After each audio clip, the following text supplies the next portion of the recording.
breathing underwater, being able to teleport yourself with the snap of a finger, talking to animals? What's the one superpower you wish you had? Hi, I'm Kathy, host of Salthaven's podcast, Wild About Wildlife. In this episode, former Salthaven volunteer Amber Marshall, who's also star of the CBC series Heartland, lets us in on the superpower she wishes she had. But first, we continue our conversation where we left it off in part 2, and working with animals that just do not want to cooperate. On the set of Heartland, it's mainly horses. At Salthaven, it's all kinds of wildlife.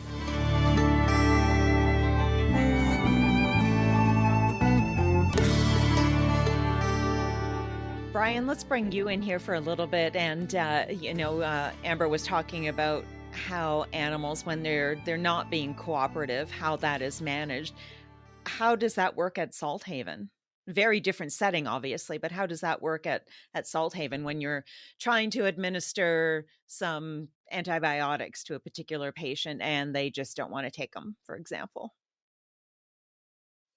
Yeah, well, what Amber's saying is very true.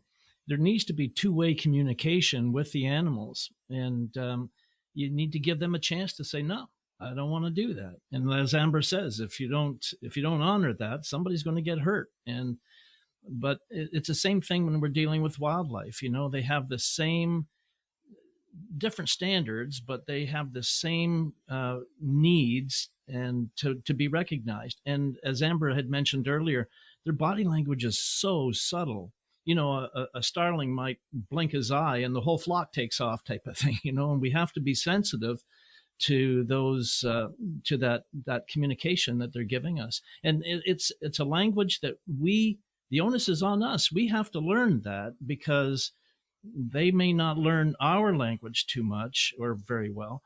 But at the same time, those training sessions, as soon as we walk in the building, that training session starts because they may be already doing something to receive a reward and we've missed it. And we don't know what they're thinking. Their mind may be someplace else by the time we actually settle in the training process.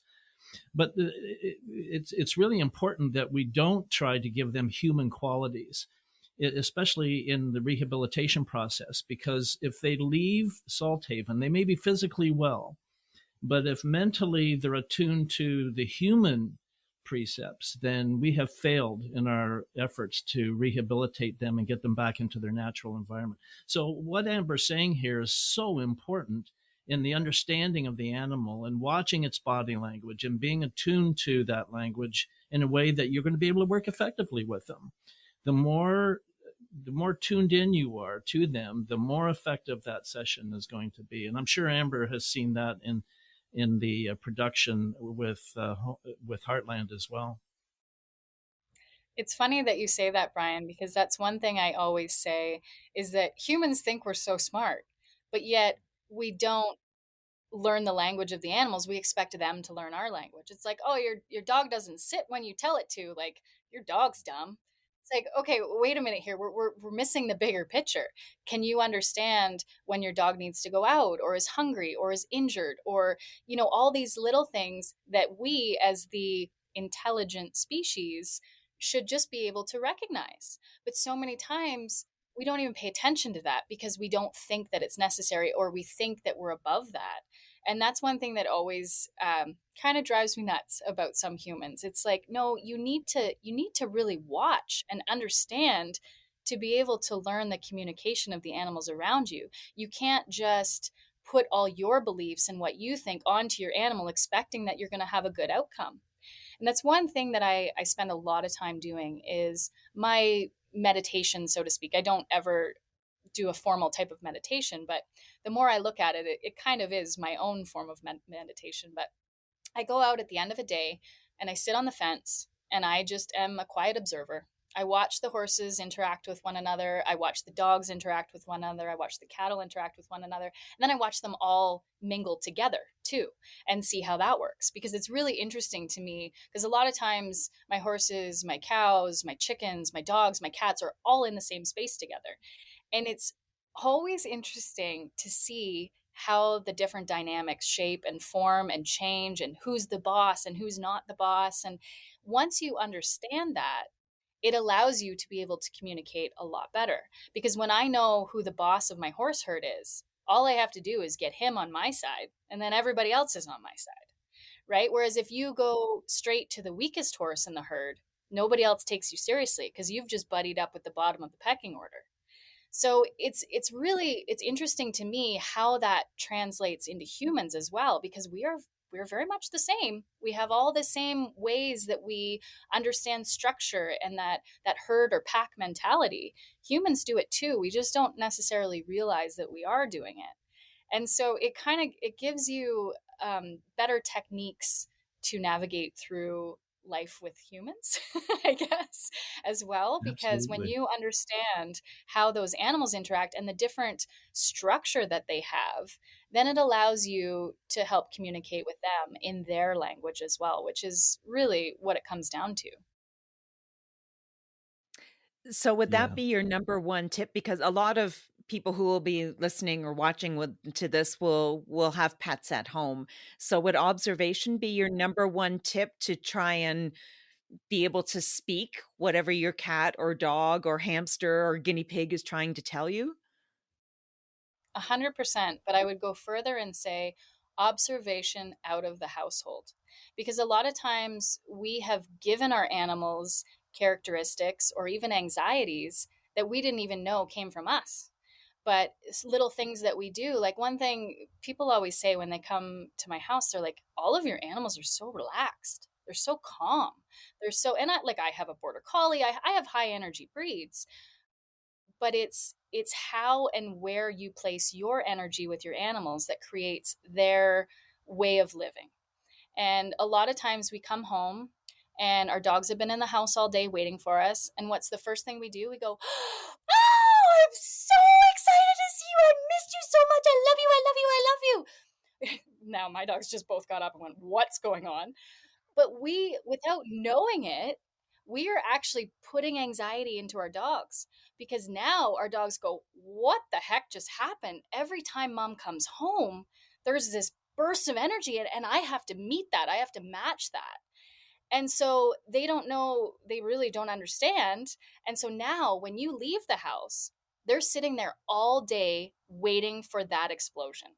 They're just going, mom's going to come through the door and it's going to be so exciting and this is crazy and I can't think. And that's when you get dogs that chew or that, have all these anxious qualities to them, because we've created that. And so one thing I've just always done with my own animals is I maintain that quiet, calm energy unless I need otherwise, right? If I don't need that, which is very rarely that I need an animal to be worked up, it's one of those things where I stay pretty calm. And when I come into the house after I haven't been home for a while, what do? I open the door, I let the dogs out. I don't even look at them, to be quite honest. I don't talk to them, I don't do anything. I let them out, they go do their business. And then when they come back in, I bend down, I give them the attention, I calmly say, like, oh, I missed you so much, like, good dog, whatever. But that first initial interaction, I'm letting them enter the space again instead of me bringing the energy in. So I'm letting them come back into the space in a calm manner. They've already gone to the bathroom, they've already done the things they need to do. And so now we can just enjoy each other.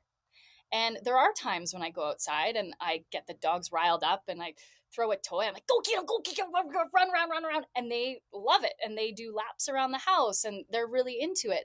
But that's at a place when they're allowed to bring that energy up. And it's not when I'm just entering, it's not when I'm just leaving. It's at a time when we've all been relaxed, we've been settled into our space. And okay, now it's time to go play and be wild and have fun. That's your space. You're allowed to do that now. So I think for people that want to learn how to read their own animals, especially if they're house pets, you need to be able to take them out of the house, let them interact with other animals or people, and observe how they are when you're not hands-on, right? Like if you have the opportunity to take your dog to a dog park or whatever it might be, if you want to just get together with friends and their dogs, observe them with each other. Because observing your dog with you is not going to tell you a lot about your dog. It's going to tell you a lot about you and how you maintain that relationship. which is good too. And if we recognize that, then that helps us go a long way. But I think the overall goal of watching your animals and learning their behaviors is best done when they're communicating in their own language with their own species. And then once we learn that, then we understand exactly where they're coming from, and then we can better communicate with our own animals. There are some people, that pick up on this so very well, that very subtle speak, if you wish. And animals can feel what you're feeling. You walk in, you're in a bad mood. They feel that. And I know when we're training with our wildlife ambassadors, we have to just kind of check our own feelings. That spirit speaking to spirit is one of the most powerful communications in the whole universe, I believe. And so we have to be careful where our mindset is before we go into a training session. So that two-way communication that you're talking about, Amber, is so important when you're working with animals, to be able to work with them effectively. And it's a whole new world. It's a world of different type of communication altogether than what you and I are used to. And we communicate vocally, but animals communicate very, very subtly. Somebody who's a tiger training a tiger trainer has to be really attuned to that type of language, otherwise he can get hurt really bad. So yeah, it's an important part of that animal world. Yeah, and you're right there in And I amongst think it all. I think not only does this relate to animals, but this communication, this subtle communication of reading energies and body language, that helps you in your everyday life with communicating with people Uh, too. Because Absolutely. just like you said, when you go into a training session, if you're not feeling yourself, maybe there's something on your mind and your mind is elsewhere, that animal's going to pick up on that. Well, so is the person that you're talking to. But a lot of times we are really good as humans at just saying, no, I'm fine, I'm fine. We brush it off. But then we don't have a good, whatever it might be, a meeting or a communication or even, a date or whatever you are experiencing in that moment. You're bringing all of that stuff that's clouding your mind into that appointment. And so I think for me, I've really learned too, it's like, you know what, if I'm really not feeling like it, I'm not going to go out with my friends because then I'm bringing that energy out. And I think a lot of times we're worried about disappointing people and, oh, I said I was going to go out, I'm going to go out. But it can be simple as just saying, you know what, guys, I'm just not feeling it. I'm going to stay in tonight. So that when you do go out, you're at your best self and you can spread that as opposed to spreading that little bit of negativity that you might not even realize you're doing. But it's just those clouded thoughts that you're bringing with you. And all of a sudden that creates a whole new dynamic. And that's when misunderstandings happen. That's when you might get an argument with someone over something that you would not normally be concerned with. But carrying that energy into the situation is something that's never a good idea either. So I think for myself and the relationships I have, I've learned that if there are things that are weighing on my mind, I need to focus on that and deal with it first before I can go and just have a good night out with my friends. And I think that that's important for all people to recognize too, and to be able to sit down and say, you know what, I'm not feeling myself. How do I get to a point where I can get past this and be back in a positive and happy headspace? Mm-hmm.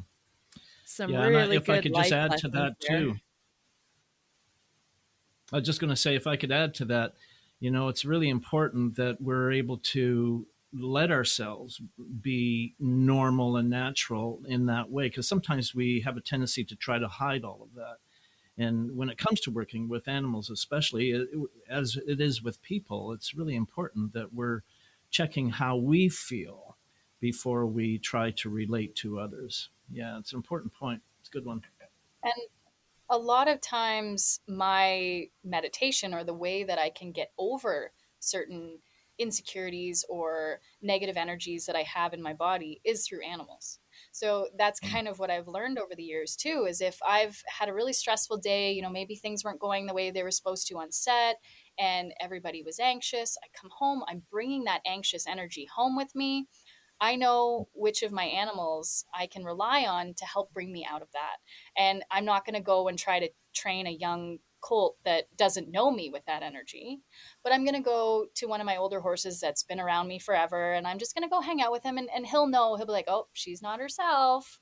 that's okay. Like, I know this relationship. I know what I can do to kind of bring her out of that. And same with my dogs. And dogs are really good for that. And I think that's why people who have dogs know that if you're feeling down, your dog is your best medicine, right? Because they're always going to love you unconditionally, and they don't want to see you like that, but they recognize it.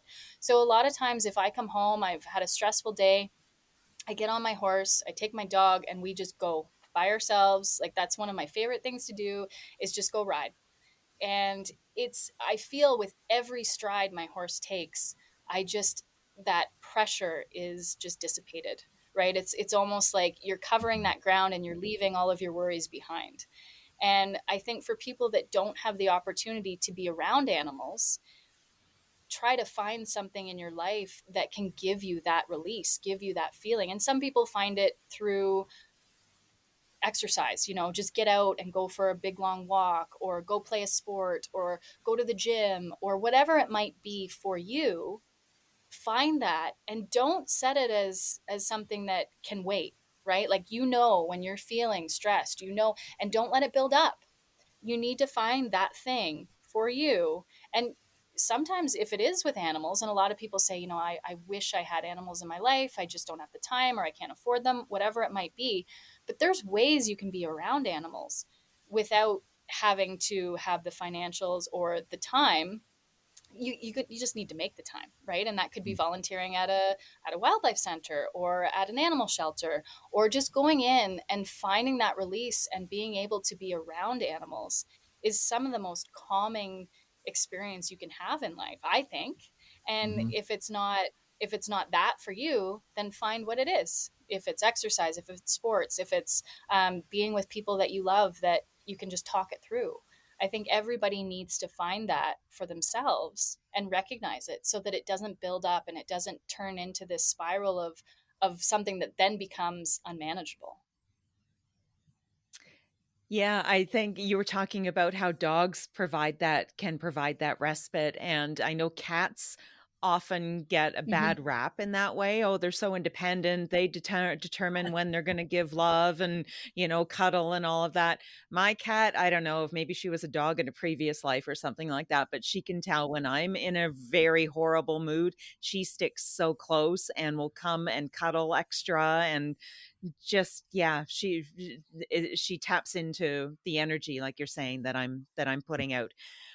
We had talked before the show that, Brian, you might have Shakar with you, and Amber, you might have chickens or something nearby, but I don't know with your deep freeze if that's even possible Yes. right now or no. I Yep, I didn't bring. I usually have him really close because he's loud, my rooster. But I couldn't keep him on the porch because it is -40 out there at the moment. But I can definitely go and grab him if you'd like to have a little some bird speak. Well, you know what? Shakar's not here today.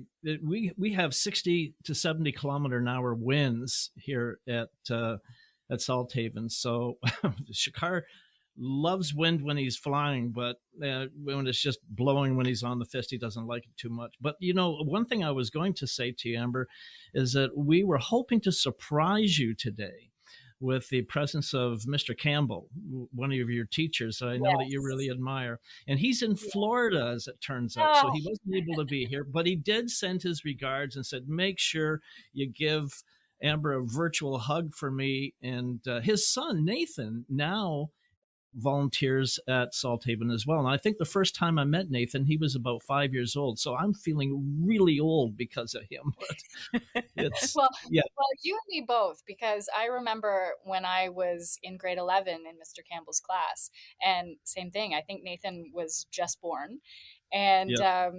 now I had the opportunity to meet him when I came out to Salthaven, and that's something we didn't really talk about. But Yeah. after moving away from Ontario, I didn't really get the chance to keep in touch and see what you're doing, and all the amazing things that Salthaven does. And so when I was there this past fall, I came out and you gave me a tour of the new space and the new facility, which was so amazing. And we talk about how much impact you had just from that little shed, that little tiny shed that all of us volunteers were in, feeding animals around the clock.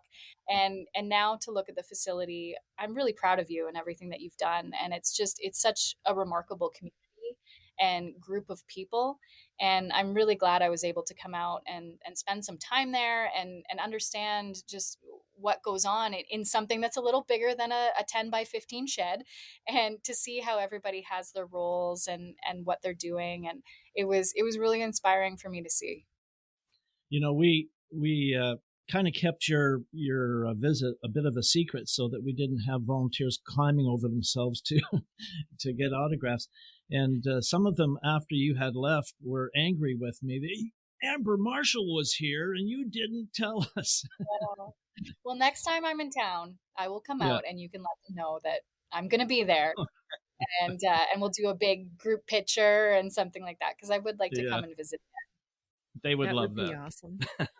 Okay, so just a couple more things to touch on before we let you go, Amber, and a new venture for you. You have a brick and mortar store now. Do you tell us about that?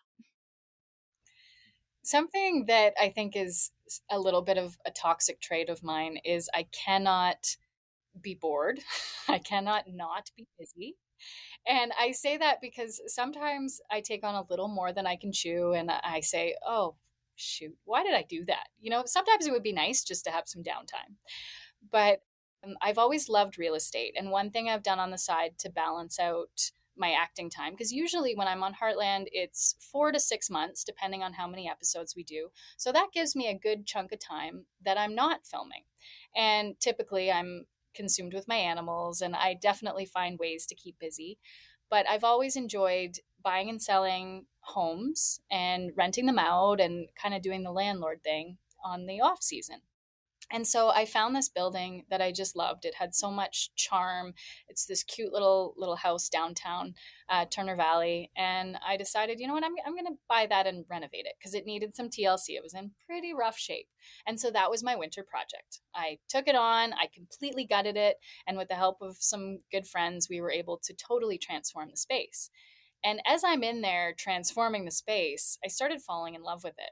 And that's the number one rule about real estate: never fall in love with your real estate. And I did. And I said, wouldn't this be the cutest little store? And so, not really giving it any full thought, I dove right in and started customizing it to be a country store. And I had so much fun doing it. And then all of a sudden, it was the task of, oh, now I need people to manage and work in the store when I'm spending 14 to 16 hours a day on set. And summer came real fast that year. And I went, okay, I got to hire people. I got to get product. I got to do all this stuff. And so it just was a bit of a whirlwind that first year. And it worked. I mean, we've got a great staff, we've got great products, and it just happened so quickly that now this is my second kind of winter off and being able to dive into it. And now I can sit back and say, I've got a really great team of people. We've got some really great products. Now, how do we want to venture out and find new things? And I really try to focus on some locally made stuff, and so find new vendors. And it's just, now it's turned into that passion, that project of love. But the first year, I was shaking my head daily, going, "What did I get myself into? This is nuts! Like, here I am, working full time and trying to run a store." And I'd be on my way home from set at 9:30, 10 o'clock at night, and I'd stop into the store and I would be doing inventory and payroll and all kinds of stuff. And I'm just going, Amber, why do you do these things? So then I felt like I needed to balance a little better and have that structure. And now I have such a great team that I can trust, and I let them take on a lot more responsibility so that when I am busy, I can not have to be as hands-on, which has been kind of wonderful, especially when I have animals to come home to. And I want to make sure that I'm kind of giving everybody some attention, as well as it just being, okay, no, I'm sorry, I'll see you on the weekend. So that's been a really good learning experience for me as well, because I was never a very good delegator. I always like to do everything myself, and that's just been me from the very beginning. I just want to, like, just with our animals too, right? My husband's always like, "Oh, I'll go feed," and I'm like, "No, I'll go feed. Like, I don't know, that's my job." And just things where I need to be able to say, "Okay, honey, thank you," right? Like, it's sometimes important for us to learn that we can give up a bit of responsibility. And I think for me, having animals, that's one of my biggest, I don't know, setbacks, I guess, because I am a busy person and I want to do everything myself. I want to be the one that feeds and cleans and houses and does all that stuff with all of my critters. And sometimes it's just not possible. So I have sort of let the reins go a little bit, so to speak. And I let Sean feed for me when I'm busy and things like that. But I just want to do the things myself, especially when it comes to my animals, because I figure that's why I have them. They're part of me, and I want to be the one responsible for them. And we should mention the website. Your store has a website, I'm assuming? Yes. Yeah. So the store has just been one of those things that it's kind of a passion project, and I really have enjoyed it. And my team is so great. And we have now gone online. So we have all of our items, not all of them, most of them online. So that's marshallscountrystore.com if you want to check that out. And it's just one of those things that's been a fun project. And now looking into the future, it's something that I can do after Heartland as well. Because a lot of fans get very upset when I say the days after Heartland, because we don't know when it's going to end. But that is something that's important for me, is to have something in place that I enjoy doing that I can do after the show's done as well. And so that was kind of my plan when I was starting the store. I'm like, you know what, this is a really nice thing that I can do now, and then I won't be bored when the show's done, because I can take it on a little bit more hands-on and really dive into that. Yeah, and a key part of you, the some of the research I was doing ahead of time, and is that you're wanting to give back. So I know in the past you've continued to support Salthaven through your different endeavors. Talk about the importance of giving back, supporting the causes that are important to you. Well, like I said earlier, I feel like Salthaven was a big part of my youth, and it shaped me for who I am today. And I think it's so important to be able to recognize that, and to continually to support organizations that are really helping people and animals, right? We look at Salthaven, its purpose is to help animals, but in doing so, it's also helping the people that are involved as well. So I think that that's one thing that really resonates with me, are good organizations that are are doing good things for animals, because anyone who knows me knows that that's my top one priority. Is I absolutely love animals and I want the best for them. But also having a community of people that are kind and good, and being able to support that so that more people like myself can experience it is really important to me. Yeah, that's great. Yeah, Brian, is there anything that you wanted to say to Amber before we do our last round of quick fun questions, if you're up for it, Amber? Yeah. Well, Amber, it was absolutely wonderful to see you here this summer, and to be able to take you around and show you how Salthaven has grown, and the feeling amongst the people is still the same. And in fact, some people refer to Salthaven as being their second family type of thing, and that's good to know, because we're perpetuating that feeling. People working together. Here at Salthaven, the math is different. 1 and 1 isn't 2 anymore; it's 11. And that's because of that symbiotic relationship that we all have in working together to help those without a voice. So I'm extremely grateful that you were here and that you've agreed to do this podcast, as busy as I know that you are with your show and the store and the animals. And it's just wonderful to be with you again. Thank you. Okay, so on that note, I have a list of questions. We'll do a quick fire round here. Amber, you're surrounded by animals. So what is your favorite animal? What animal do you most identify with? Oh, that one is hard, because I think, just top of my head, I would say dogs, because dogs have always been with me my whole life. I usually always have a dog with me. I take my dog to work every day. There's always a dog around me. Those who know me from the show know that I love horses. I have a different relationship with horses than I do with dogs. Also love them. The animal that I feel that I uh, I guess, would take on the most qualities of would be a cat. I feel that I a lot of times am very cat like, because when I want to be around people, I love people and I will just, you know, rub on every leg I can. But when I don't, I find my quiet space and I hide and I just go into my space and I say, no, this is who I want to be today. And I also am very drawn to warm spaces. And I just feel like if I was to be any animal, I would be a cat. What is your go-to guilty pleasure? I don't really have a guilty pleasure because I don't look at them as that. I have things that I do routinely, but I don't feel any guilt for them. Things like, I eat a lot of ice cream. That is, in some people's terms, a guilty pleasure, but I never find guilt in it. I just say, you know what, this is deserving after a long day. I was very physically active today. I feel like this is something that I can enjoy. And so maybe ice cream, and maybe hiding as a cat when I should be doing things, and I just decide, you know what? I'm just gonna take some time for myself. That could be seen as a guilty pleasure, but for me, I think that it's deserved, and I don't usually look at it like that. Favorite flavor of ice cream? Chocolate, Basic, plain old chocolate. Yep. pretty much. Yep, yep. The That would be classic, right? favorite. I like lots of flavors of chocolate or flavors of ice cream, but chocolate would be the top, I think. Yeah. If you could play any professional sport, what would it be? This is a hard one because I am not a sporty person at all. I was always the person that tried to pretend I was sick during gym class, and I wasn't I wasn't that person. Now, I've rode horses my whole life, so I've always been physically active with horses. So, professional sport, I don't know, I could say like an Olympic rider or something like that, but I'll let the professionals handle that side of things.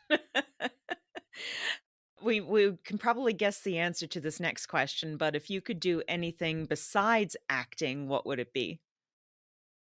There you go. We touched on this a little bit. It would have to be something with animals. I wanted to be a veterinarian since I was a little girl, but I think that just my opinion on things have changed, and I think just being able to be around animals and good people is kind of my criteria for any type of job or anything that I'm going to do in my life. So, yeah, animals, good people. We all have pet peeves. What's one of your biggest ones?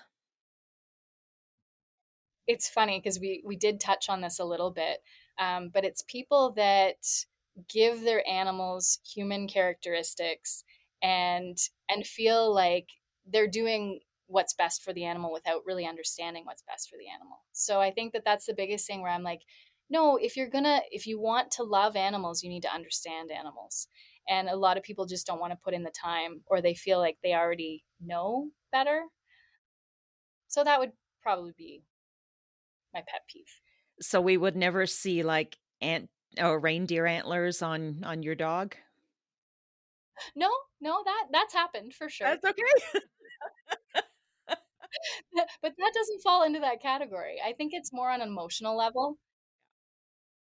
And yeah, like I think that it means something different to everyone too. That's the thing, is that we all have different communications with the animals and the people in our lives, and that directly relates back to who we are as people. So you can't expect everyone to have the same understanding of the animals and the humans around them, because we just don't.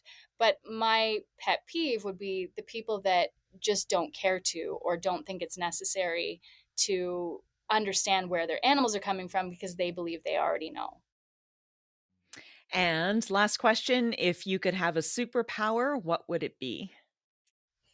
I've thought about this question a lot, and I feel like I would want to be able to fully communicate with animals. We talked about understanding animal behavior and the subtleties that they give us, but if I could actually speak, or if my animals could speak English to me and I could fully understand what was going on, I think that would be the coolest superpower. I would rather that than flying or being able to breathe underwater or anything like that. I think that in being able to have that open communication, your possibilities are endless and you have so many friends.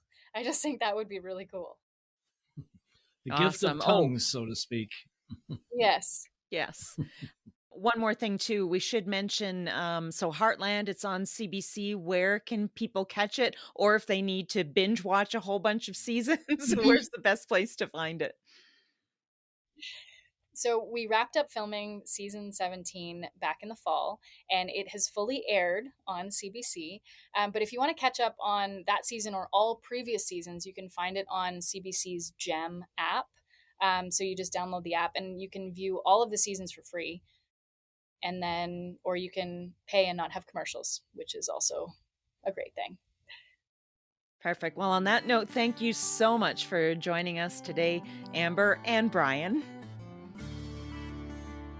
Yeah, it was my pleasure. And honestly, I love being able to have these open communications, because I think that there's a connection between people who have animals in their lives, and being able to talk about it, it's one of those things that whatever you're passionate about, you enjoy talking about. And so it was a pleasure to speak with you guys today.